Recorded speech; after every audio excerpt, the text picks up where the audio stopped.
وَأَنَّ إِلَىٰ رَبِّكَ الْمُنْتَهَىٰ، اور بے شک کہ آپ کے رب کی طرف ہی پہنچنا ہے، انتہا اسی کی طرف ہے، اور یہ کہ آپ کے رب ہی کی طرف پہنچنا ہے، یعنی سب کو وہیں پہنچ کے جانا ہے۔ وَأَنَّهُ هُوَ أَضْحَكَ وَأَبْكَىٰ، اور وہی ذات ہے، اور یہ کہ وہی ہنساتا ہے اور وہی رلاتا ہے۔ ایسے حالات پیدا کر دیتا ہے کہ انسان غم میں آ جاتا ہے، روتا ہے، اور ایسے حالات پیدا کر دیتا ہے، خوشیاں دے دیتا ہے۔ وَأَنَّهُ هُوَ أَمَاتَ وَأَحْيَا، اور یہ کہ وہی مارتا ہے اور زندہ کرتا ہے، موت و حیات اسی کے ہاتھ میں۔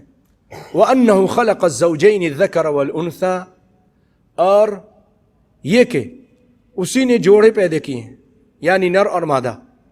یہ قرآن پاک میں ایک جگہ اور اللہ تعالیٰ نے فرمایا سورۃ ذاریات میں، اس سے پیچھے چند صورتیں ہیں، نجم، طور، اور اس سے پہلے ذاریات ہے، وہاں اللہ تعالیٰ فرماتا ہے کہ وَمِن كُلِّ شَيْءٍ خَلَقْنَا زَوْجَيْنِ لَعَلَّكُمْ تَذَكَّرُونَ، ہر چیز، من کل شیء، ہر چیز میں سے، خلقنا ہم نے پیدا کیا، زوجین، جوڑے جوڑے، ہر چیز میں، صرف جاندار میں نہیں، انسانوں میں نہیں، جانداروں میں بھی، پھر جانداروں میں، نباتات میں بھی جوڑے جوڑے پیدا کیے۔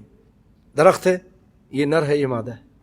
اللہ اکبر، یہ چیز بہت بعد میں، اور بھی بہت سارے خلیوں میں بھی، انسانی خلیوں میں بھی نر اور مادہ، اللہ رب العالمین نے ہر چیز میں جوڑے جوڑے پیدا کیے۔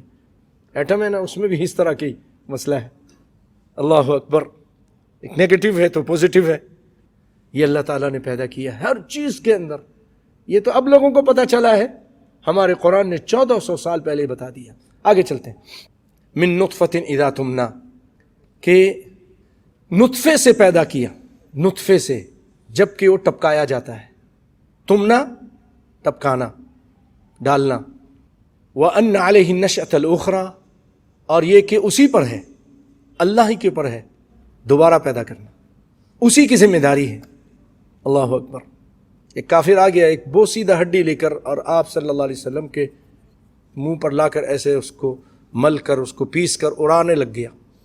قال من يحيي العظام وهي رميم، اللہ نے فرمایا قل يحييها الذي انشأها اول مرة وهو بكل خلق عليم، کہہ دیجئے کہ اس ہڈی کو وہی زندہ کرے گا جو بوسیدہ ریت بن چکی ہے، جس نے اس کو پہلی مرتبہ پیدا کیا، سب کو پیدا کر دے گا، دوبارہ ہم سب کو اٹھا دے گا۔ اللہ اکبر، اس پر ایمان رکھیے، اس پر یقین رکھیے۔ جب اس پر ہمارا ایمان اور یقین ہو جائے گا نا بھائی، ہم گناہوں سے دور ہو جائیں گے، کہ دوبارہ اٹھنا ہے بھائی، پھر حساب ہوگا سارا، ایک ایک چیز اللہ پوچھیں گے، تو پھر انسان بہت زیادہ معافی مانگنے والا بن جائے گا پچھلے گناہوں پر، آئندہ نیک کام کرنے والا بن جائے گا۔ اٹھنا ہے ہم نے دوبارہ، جیسے آپ سو کر اٹھتے ہو نا، اسی طرح اللہ کی قسم ہم نے بھی دوبارہ اٹھنا ہے۔